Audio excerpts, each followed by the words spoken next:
tama kung paano mag-enroll. This is your enrollment video guide for the second semester. Step 1. Mag-login ka sa SAIS at i-check mo kung kumpleto ng grades mo last semester. Step 2. I-email mo ang iyong advisor at magpa-schedule ka para sa advising. Dalhin mo ang printed copy ng iyong grades. Or di kaya naman, i-email mo na rin ang iyong advisor ng grades mo at doon na lang kayo mag-advising. Step 3. Mag-print ka ng advising slip mula sa Camp SC page at kapag nabigay na ng advisor mo yung subjects na pwede mong i-take next sem, i-fill out mo lang to. Pero don't worry, kung nakalimutan mo mag-print, pwede kang kumuha ng advising slip sa Camp SC desk during enrollment. During your scheduled day of enrollment, pumunta ka na sa assigned room sa 201 to 203.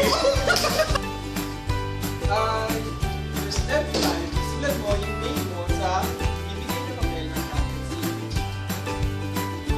Meron din na ba? Meron na! Na-print ko na! Step 6. Mapirmahan sa advisor ang enrollment checklist or advising slip. Mapapirma mo.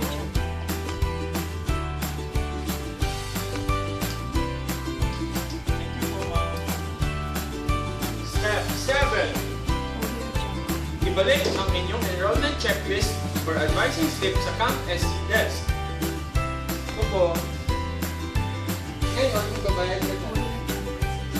Pero para sa ng 50 pesos, 35 para sa student fee, 15 pesos para sa worker fee. Okay po.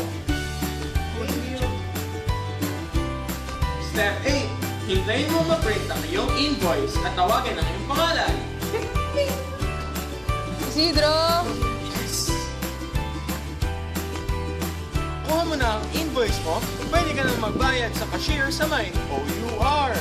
O di ba ang dali lang? Kaya see you sa January 12 to 14.